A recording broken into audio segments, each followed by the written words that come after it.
This conference will now be recorded.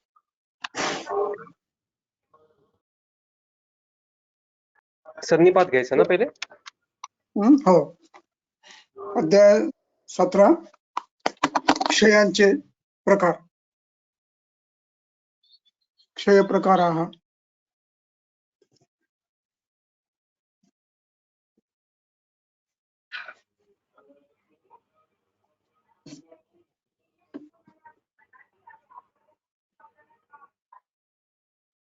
तद्यथा वातः क्षीणः पित्तश्लेष्माणौ अतिक्षीणौ पित्तं क्षीणं वातश्लेष्माणौ अतिक्षीणौ श्लेष्मा क्षीणः वातपित्ते अतिक्षीणे इति क्षीणानां सन्निपातानां मध्ये द्वयोः अतिशये त्रयः.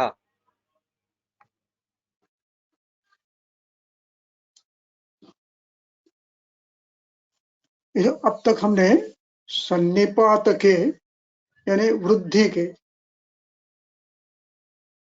वृद्धिजन्य सन्निपात के 25 प्रकार देखे. ग्रंथकर्ताओं को दोषों का क्षय भी प्रकोप माना है, इसलिए अब क्षीण दोषों का सन्निपात बता रहे हैं.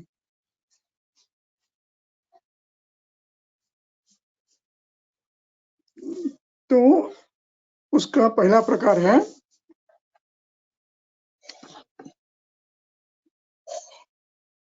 वातः क्षीणः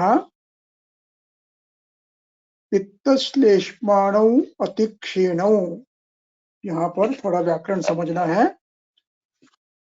पित्तश्लेष्मा दो होने के कारण उसका प्रथमा द्विवचन किया है. रामः रामौ, श्लेष्मा श्लेष्माणौ, इस प्रकार. और संधि होने, ये समास होने से पित्तश्लेष्माणौ और क्षीण ये उनका विशेषण है, इसलिए उसका भी द्विवचन किया है. क्षीणौ पित्तश्लेष्माणौ यानी वायु भी क्षीण है, लेकिन पित्तश्लेष्मा अति क्षीण है. अब ये अवस्था है, अति कहां पर है?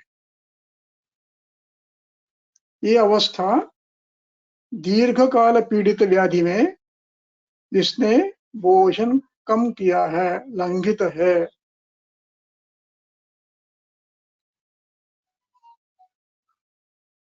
अति क्षीण व्यक्ति में ये लक्षण पित्तश्लेष्माणौ दोनों अति क्षीण ये हो सकते हैं. और वात क्षीण ये अवस्था राजयक्ष्मा में श्लेष्मा का और रस धातु की वृद्धि होने के कारण सभी स्रोतस लक्षण स्निग्ध होते हैं. मैं संदर्भ दूंगा उसका. तो उसमें वातक्षय होता है क्योंकि पूरे शरीर में रस वृद्ध रस की क्षीणता है. और प्राकृत श्लेष्मा भी क्षीण है.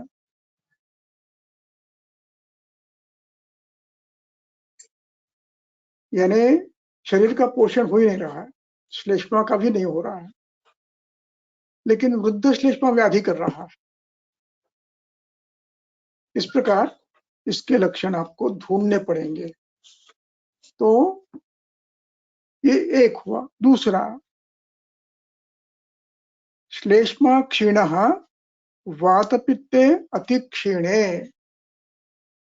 श्लेष्मा के क्षीणे, वातपित्त भी क्षीण है. ये सामान्य अवस्थाएं नहीं है, ये अवस्था है अति पीड़ित व्यक्तियों में आ सकती है. तीसरा, पित्त क्षीणम वात श्लेष्माणौ अति क्षीणौ. ऐसे ये 3 हो गए हैं। सन्निपातानाम इति क्षीणानाम सन्निपातानाम मध्ये द्वयोः अतिशये, 2 अतिशय क्षीण है, इसका वर्णन यहाँ पर समाप्त हुआ।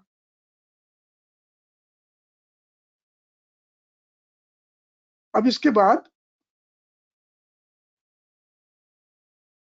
2 क्षीण और 1 वृद्ध, ऐसी प्रक्रिया शुरू होती है। इति सन्निपातानां मध्ये द्वयो अतिक्षये क्षीणे।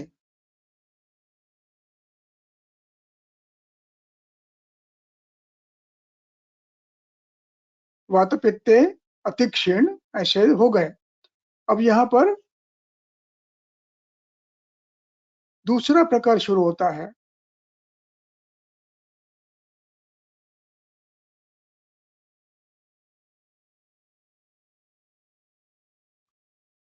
एक, वातपित्ते क्षीणे, वहां अतिक्षीण था, यहाँ क्षीण है। पहले में 2 दोष अतिक्षीण थे और यहाँ पर 2 दोष क्षीण मात्र है, अतिक्षीण नहीं है। यहाँ 1 अतिक्षीण है, यानी वातपित्ते क्षीणे श्लेष्मा अतिक्षीणः, पित्तश्लेष्माणौ क्षीणौ वातो अतिक्षीणः, वातश्लेष्माणौ क्षीणौ पित्तम अतिक्षीणम् इति एकस्य अतिशये त्रयः। इस प्रकार ये क्षीण के 6 प्रकार हुए। एक में 2 अतिक्षीण है, दूसरे में 1 अतिक्षीण है, ऐसे 6 प्रकार हुए हैं यहाँ पर। अब इसके बाद का जो प्रकार है वो तीनों दोष क्षीण क्षीणतर क्षीणतम ऐसे हैं। वो प्रकार भी शुरू होते हैं। तीनों दोष क्रमशः हीन मध्य इस प्रकार से क्षीण है। तो श्लेष्मा क्षीणः, पित्तम क्षीणतरम, वातः क्षीणतमः, ये एक प्रकार हुआ। दूसरा वातः क्षीणः, श्लेष्मा क्षीणतरः, पित्तम क्षीणतमम, ये दूसरा प्रकार हुआ। तीसरा पित्तम क्षीणम, श्लेष्मा क्षीणतरो और वात क्षीणतमः, ये तीसरा प्रकार हुआ। अब ये दूसरा हुआ। अब तीसरा श्लेष्मा क्षीण, वात क्षीणतर, पित्त क्षीणतम, ये चौथा हुआ। पांचवा वातः क्षीणः, पित्तम क्षीणतरम, श्लेष्मा क्षीणतमः। अब छठवा पित्तम क्षीणम, वातः क्षीणतरः, पित्ता श्लेष्मा क्षीणतमः। इस प्रकार ये 6 हो गए हैं। और क्षीण वात पित्त, वात क्षीण पित्त क्षील श्लेष्मा, ऐसा एक एक क्षीण वाला ये तीसरा प्रकार हुआ। ऐसे ये 13 सन्निपात के प्रकार हुए। इसके बाद होते आते हैं संसर्ग के, वो हम अगले बार देखेंगे। सब एक साथ देखोगे तो कंफ्यूजन हो जाएगा। चलो 18वां अध्याय। हेलो, हाँ सर, काट दो 1 मिनट। चलो, हेलो, हाँ चलो 18वां अध्याय। 18वां अध्याय में श्लोक नंबर 7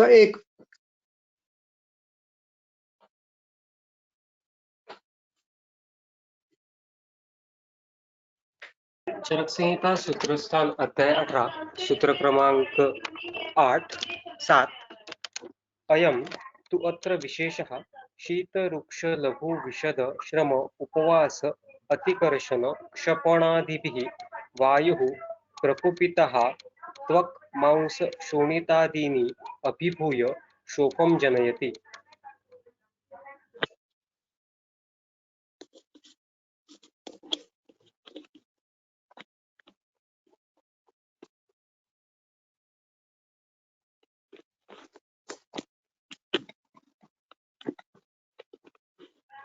पूर्ण करू श्लोक? हो हो नको वास्तू सांगतो मी, थोडस हे झालं, डिस्टर्ब झालं होतं. हा, अब यहाँ पर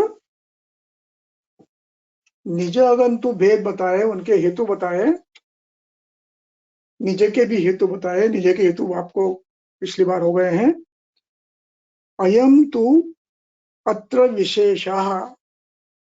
अब ये निज में जितने प्रकार बताए हैं, इसमें दोषों से पृथकत्व आता है.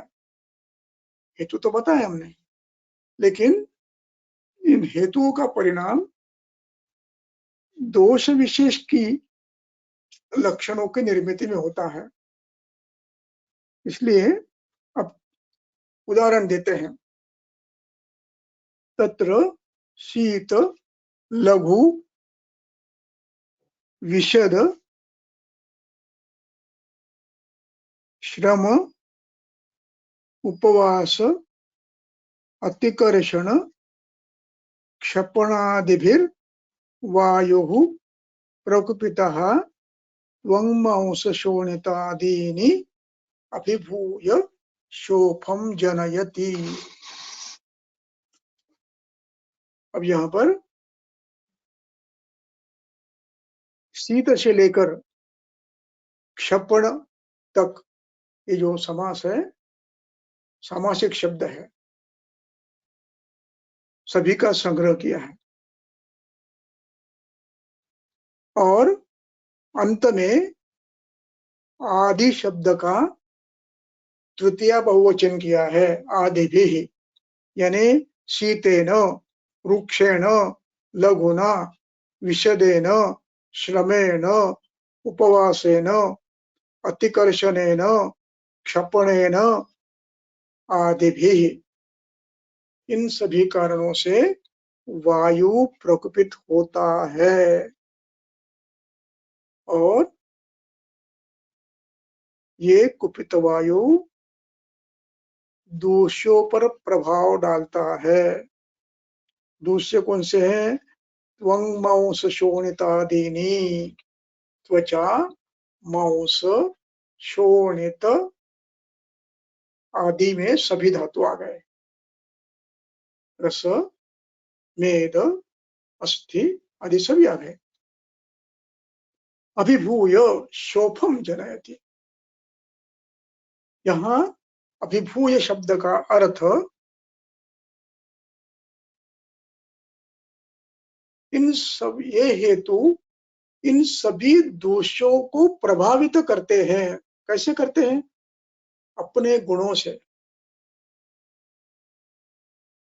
इन गुणों की निर्मित रुक्ष शीत लघु विशद धातु क्षय स्नेह क्षय, ये सब परिणाम स्रोतस में धातुओं में होते हैं और इसको कहते हैं अभिभूय. इसको हम कहते हैं ना, रसगत वायु, रक्तगत वायु, पित्तगत वायु, मांसगत वायु, मेदगत वायु. ये जो कल्पना है ये अभिभवन की है, यानी इन सभी धातुओं में, इन सभी स्रोतों में रुक्षादि गुणों की निर्मित की प्रक्रिया हो सकती है.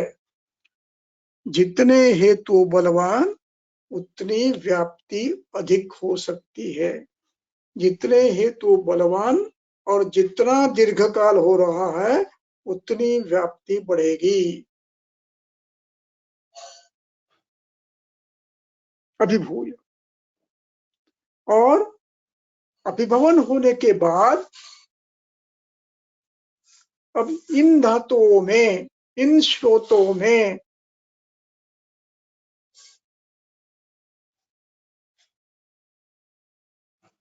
इन धातुवः स्रोतों में रूक्षादि गुणों की निर्मिति, लघु गुणों की निर्मिति होने के कारण अन्य दोष, अन्य धातु, अब वातदुष्ट रक्त, वातदुष्ट रस, वातदुष्ट मांस, वातदुष्ट मेद, वातदुष्ट अस्थियांश यानी पार्थिव अंश, पार्थिव बलवान अंश, ये सब आश्रय करेंगे। कभी ये पाकुत होंगे, कभी ये क्षीण होंगे और कदाचित ये वृद्ध भी होंगे, किंतु इनमें इन गुणों की निर्मिति हो गई है। रस में रूक्षादि गुणों की निर्मिति हुई है, रक्त में रूक्षादि गुणों की निर्मिति हुई है, मांस में रूक्षादि गुणों की निर्मिति हुई है और स्रोतों में भी हुई है। और इन स्रोतों में से ये जब वहन करेंगे तब वहां पर रुकेंगे, और जहां रुकते हैं वहां पर स्रोतोरोध होता है और वो उल्टी दिशा में प्रवास रुक जाते हैं और शोथ करते हैं, और इसीलिए वहां पर पहले आयाम बढ़ता है और स्रोतोरोध की जो अगला सामने का भाग है उसमें शोष होता है और पीछे शोथ बढ़ता जाता है। यहाँ पर ये वात प्रकोप की चतुर्थावस्था है। पहला वात प्रकोप धातुओं में रूक्षादि गुण का निर्माण, दूसरी अवस्था वात प्रकोप की वहां पर प्रवाही धातुओं का रुकना, दोषों का अथवा धातुओं का रुकना, ये दूसरी अवस्था। वहीं पर जमना ये तीसरी अवस्था, और पीछे पीछे बढ़ते जाकर पूरे शरीर में फैलना है चौथी अवस्था। तो इस प्रकार तीसरी अवस्था, चौथी अवस्था में, तीसरी अवस्था में आयाम बढ़ता है, थोड़ा शोथ बढ़ता है, और चौथी अवस्था में पूरे वो शोथ की व्याप्ति बढ़ जाती है। ये हुआ वातज शोथ।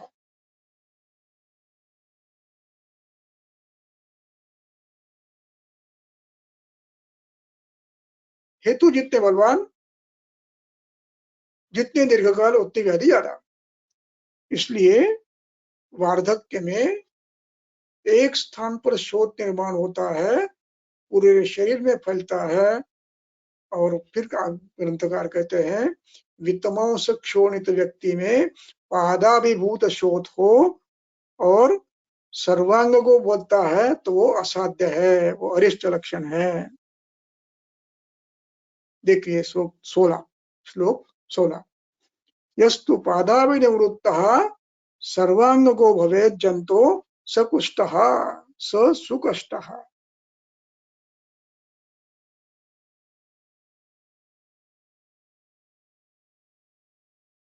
सच कष्टतमोज्ञेयः, और वित्तमों से शोणित ये तो मरण का चिन्ह है। 6 मास में व्यक्ति मरता है। लेकिन यहाँ धातु क्षय जन्य वात प्रकोप है, वित्तमांस वित्त शोणित वार्धक्य, और ऐसे सामान्य व्यक्ति में भी आ सकता है पूरे शरीर में शोथ, जो शुद्ध वातज हो सकता है। अब यहाँ पर ये शोथ कैसा होता है?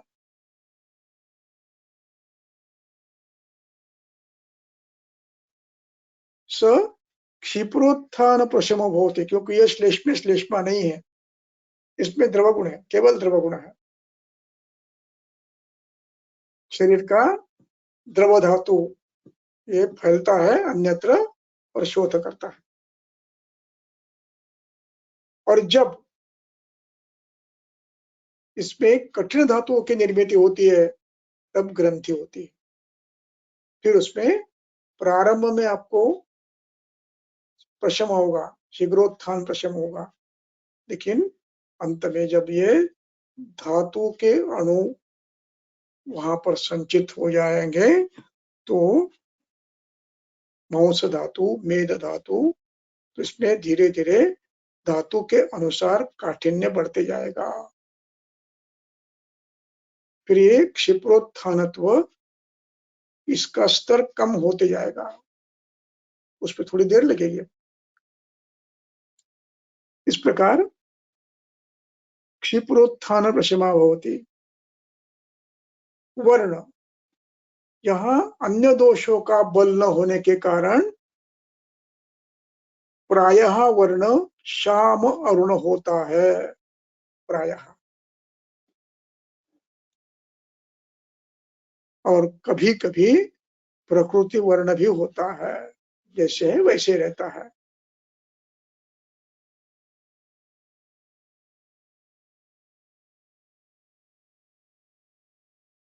इस प्रकार के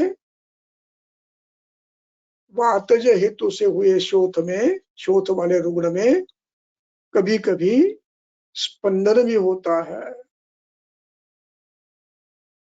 और स्पंदन ये एक जगह होता है, वैसे वो फैलता जाता है, चल भी होता है, स्थान भी बदल सकता है। और खर, परुष, भिन्न त्वक, त्वचा में खरत्व आएगा, परुषत्व आएगा, कभी त्वचा फट भी जाएगी, स्फुटित भी होगी, त्वक रोम भी खर परुष हो गए, और उसमें वेदना, कोई काट रहा है, कोई छेद बार रहा है, ऐसी वेदना होगी। और सूचिवत वेदना भी होगी। पिपीलिका भी संस्वृप्यते, पिपील का संचार भी होगा। और सरसप कल्क लगाने से जैसे चिमचिमायन होता है, वैसे चिमाचिमायन भी होता है। और संकुचित, संकुचित आयम्यत इव इति वातशोपः, इसमें कुछ जगह पर स्रोतस का संकोच भी होगा, कुछ जगह पर स्रोतस का आयाम भी बढ़ेगा। आयाम इसलिए बढ़ेगा कि वहां द्रव संचित है, और संकोच इसलिए होगा जहां पर आगे द्रव धातु का प्रवास कम हो गया है या अत्यंत क्षीण हो गया है, इसलिए एक जगह संकोच और एक जगह आयाम बढ़ेगा। इस प्रकार वातज शोथ होगा। अब पित्तज शोथ,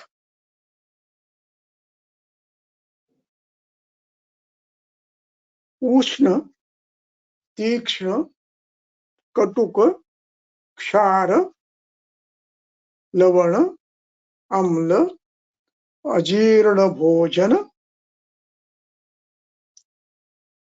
अग्नि, आतपैहि च। अब यहां पर भी भोजन ही तक एक समास किया है, और भोजन का अंतिम शब्द का तृतीय बहुवचन भोजन ही, उसका विसर्ग का र बन गया है, उसको अलग निकालकर अजीर्ण कहना है। अग्नि करना, अग्नि आतप करना है। अग्नि, अग्नि का यह है, अग्नि का ई है, उसका यह बन गया है, तो अग्न्या हो गया है। तो अग्नि आतप प्रतापैश्च, आतप की संताप के कारण, प्रताप यानी संताप, पित्तम प्रकुपति, और ये पित्त क्या करता है, त्वं मांस शोणितादीनि अभिभूय शोथम जनयति, इसका परिणाम रक्त पर भी होता है। मांसगत पित्त, मेदगत पित्त, ऐसे भी होता है। और स्रोतस भी पित्तावलिप्त होते हैं, पित्त अभिभूत होते हैं और परिणाम स्रोतसों में शोथ आता है और ये शोथ कृष्ण पीत नील ताम्र अवभास होता है, उष्ण होता है। बाह्य हो तो मृदुता दिखती है, वर्ण कपिल होता है, कपिल यानी चाय के जैसा। ताम्र होता है, ताम्र के समान। और रोमों में भी वर्ण परिवर्तन होता है और उसमें अब उष्यते, धूयते, दूप्यते, उष्मायते, ये 4 शब्द हैं। इन पर व्याख्यान में बाद में करूंगा। उसके लिए मैं आपको अष्टांग संग्रह ले जाना पड़ेगा। अभी ध्यान रखो, अंत में या अगले लेक्चर में इनका विस्तार करूंगा। हर शब्द का स्वतंत्र अर्थ है। उष्मायते, दूयते, ये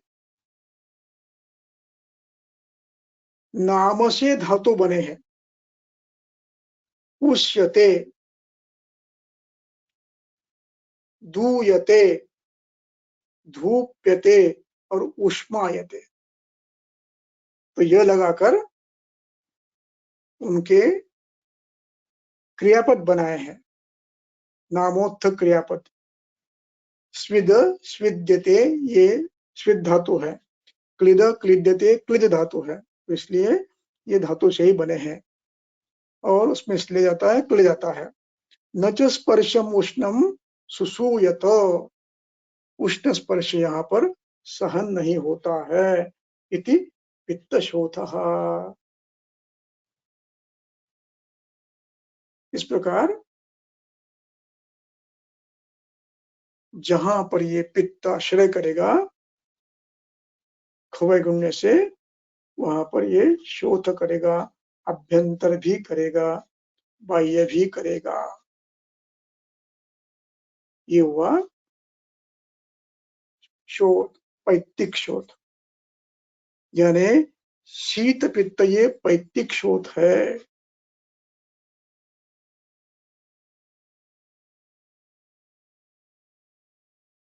उदर ये कफज शोथ है। इस प्रकार भिन्न भिन्न शोथ हो सकते हैं। शोथ की कल्पना आगे स्पष्ट करूंगा मैं, वो कल्पना स्पष्ट हो जानी चाहिए। आगे कफज शोथ। इस शोथ में गुरु, मधुर, शीत, पढ़ो। गुरु मधु शीत स्निग्धैः अतिस्वप्न अव्यायामादिभिः च श्लेष्मा प्रकुपितः त्वक् मांस शोणितादीनि अभिभूय शोथं जनयति।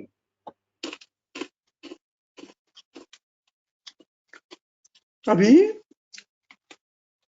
गुरु, मधुर, शीत, स्निग्ध, यहां तक एक शब्द बना है, सामासिक शब्द बना है। और फिर अंतिम शब्द की तृतीया की है, बहुवचन किया है, स्निग्ध ही। और इसको पृथक पृथक करके गुरुणा, मधुरेण, शीतेन, स्निग्धेन, इस प्रकार आप एक वचन कर सकते हो। अतिस्वप्न, अव्यायाम आदिभिश्च, ये दूसरा समास किया है और यहाँ भी तृतीया की है। आदि भी ये तृतीया है। इन कारणों से श्लेष्मा कुपित होता है। इसमें अव्यायाम है, अतिस्वप्न है, इसलिए दिन भर सोए रहना, पड़े रहना अच्छा नहीं है। कोरोना है, बाहर जाना नहीं है, पलंग पे पड़े रहो, नहीं, कहीं ना कहीं अभ्यंतर बाह्य शोथ आ सकता है। सदैव दिन में गतिमान रहना आवश्यक है। तो श्लेष्मा प्रकोपितः, प्रकोपितः प्रथमा एक वचन है, क्या करता है? त्वंग मांस शोणितादीनी, ये द्वितीय बहुवचन है, कर्म है। सामासिक शब्द बनाकर उसका वनम वने वनानी, वनम वने वनानी, ऐसी द्वितीय बहुवचन किया है। अभिभूय, अभिभूय इन पर भी प्रभाव डालता है, यानी श्लेष्मा रक्तगत, श्लेष्मा रसगत, श्लेष्मा मांसगत, श्लेष्मा त्वगत, इस प्रकार होकर अस्थिगत होकर भी व्याधि कर सकता है। शोथम जनयति, और ये शोथ, जब ये धातु इस प्रकार के हो गए तो कठिन शोध बनेगा। एक तो मूल धातु कठिन और उसमें श्लेष्मा भी कठिन, तो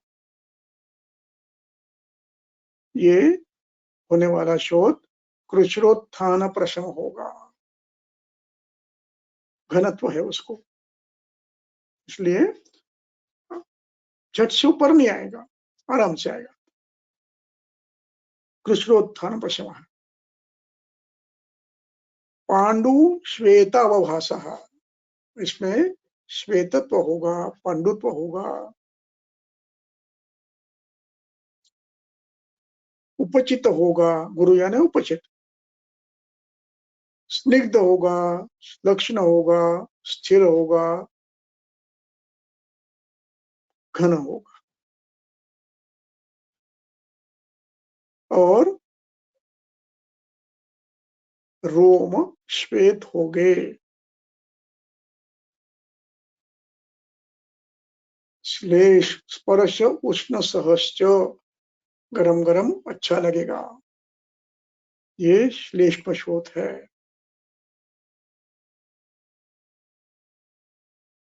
अब यहां पर आगे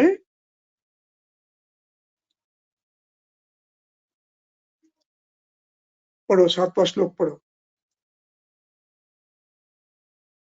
यथा स्वकारण आकृति संसर्गात् विदोषजाः त्रयः द्विदोषजाः त्रयः शोथा भवन्ति।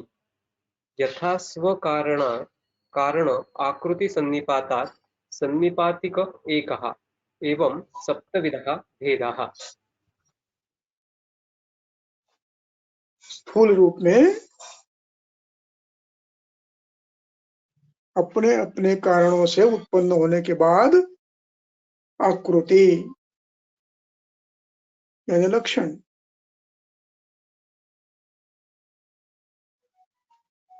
संसर्ग, संसर्गात द्विदोषज और त्रिदोषजाः सन्निपातात् शोथाः भवन्ति। संसर्ग से 3 होते हैं, द्विदोषज 3 होते हैं, और यथा स्वकारणात् सन्निपातात् 1 होता है। ऐसे 7 शोथ ग्रंथकार बताते हैं।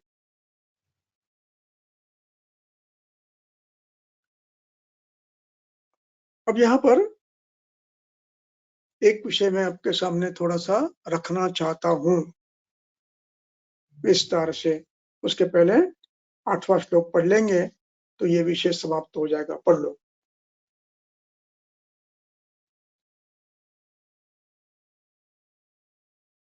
प्रकृतिभिः ताभिः विद्यमानाः द्विविधः त्रिविधः चतुर्विधः सप्तविधः अष्टविधः च शोथ उपलभ्यते, पुनः च एक एव उच्छेद सामान्य।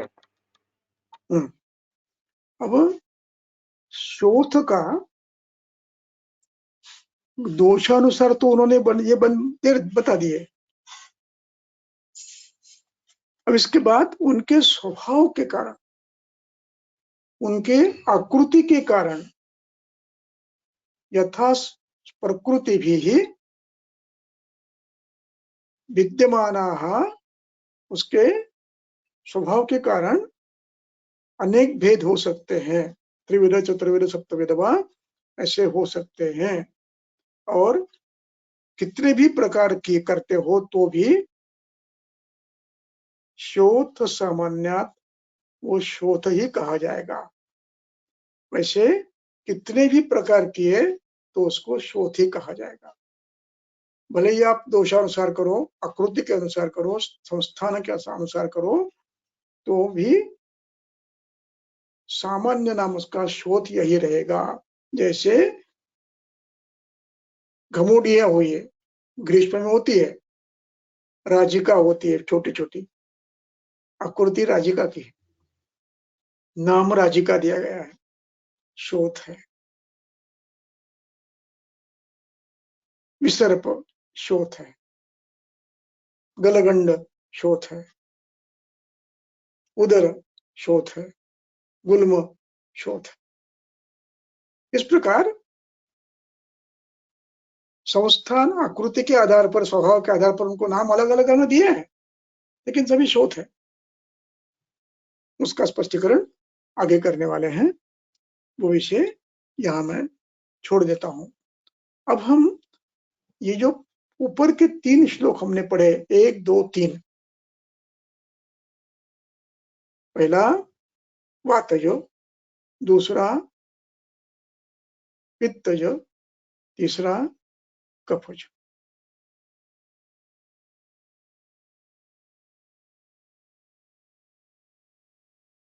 अब इनमें ये शोथ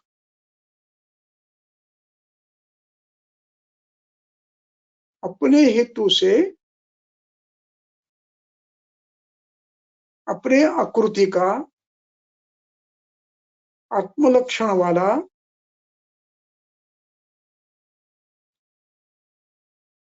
और प्रकोपित दोष के अपने लक्षण बताने वाला, ऐसे 3 यदि आत्मलक्षण हैं, आत्महेतु, स्वलक्षण यानी वृक्ष परुष विषद खर, वायु के, पित्त के उष्मा, दाह, राग इत्यादि, और श्लेष्मा के स्निग्धत्व, शीतत्व, श्वेतत्व, यानी अपने हेतु, अपने लक्षण, और फिर इनके दोष, इन दोषों के प्रकोप के लक्षण, यानी वायु के श्रवंस भ्रंश वेदस्वाप साधुरुक तोद भेदनम, इनमें से जो यथा योग्य अधिष्ठान से होगा वह होगा, वे शूल, स्तंभ इत्यादि।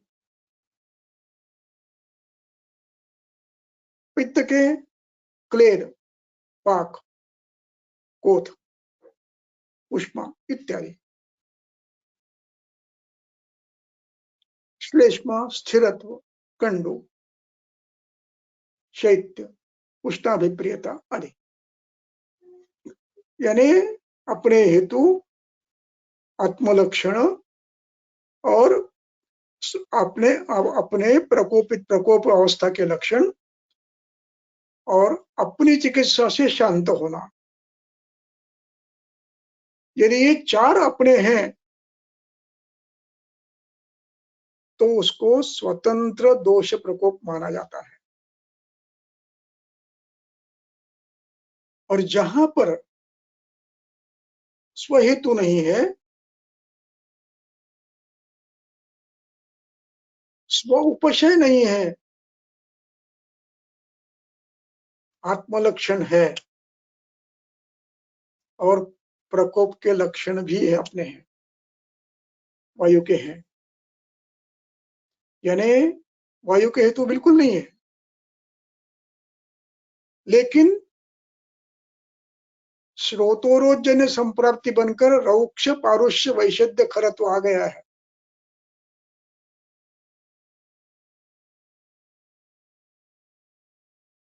शूल आ गया है, चिमिचिमायन आ गया है,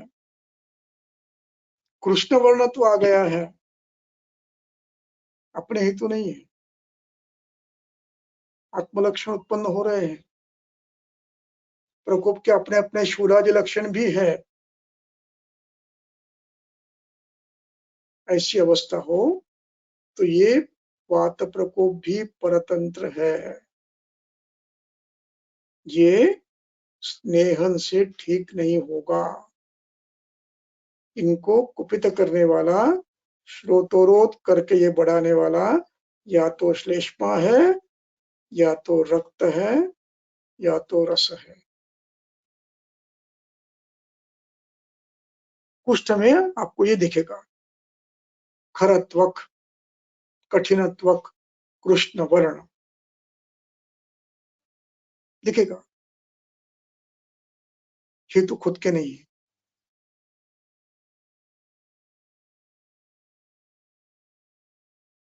ये खरपाक हुआ है, और ये खरपाक पित्त प्रकोप से हुआ है, अथवा पोषणाभाव से रूक्षत्व, परुषत्व, विषदत्व आया है। संप्राप्ति या तो पित्तज है, या तो वातज है, श्रोतोरोध प्रधान है। इसको वातज मानने की गलती कर सकता है। इसलिए दोष ज्ञान में हेतु खुद के हो, आत्मलक्षण हो, आत्म प्रकोप लक्षण हो, और अपने चिकित्सा से उपशयित होता हो, तो उसको स्वतंत्र मानना है, अन्यथा उसको परतंत्र मानना है। अधिक विस्तार से संदर्भ के साथ फिर कभी बोलेंगे। आज यही रुकते हैं। अगला विषय थोड़ा सा बड़ा है, उसको बाद में लेंगे। यही रुकते हैं। धन्यवाद सर। सर एक प्रश्न था, हम्म जो आपने क्षीण के बारे में तरतमत्व बताया, हम्म वो रुग्ण में कैसे जाने या प्रैक्टिकली कैसे समझे? उसको अंत में बताऊंगा, जब सब हो जाएगा क्षय का, तब उदाहरण के साथ बताने का प्रयास करूंगा मैं। अभी शाब्दिक रूप में नहीं बता पाऊंगा, उसके लिए मुझे संदर्भ ढूंढने पड़ेंगे हर एक के, और वो आपको देने पड़ेंगे। प्रयास करता हूँ बाद में, धन्यवाद सर। अंत में अभी करूंगा। बोलो। और कोई क्वेश्चन नहीं है तो फिर हम आज यहीं रुकते हैं। कल फिर से सुबह 9:30 बजे मिलते हम्म चलो, हैं। धन्यवाद। धन्यवाद।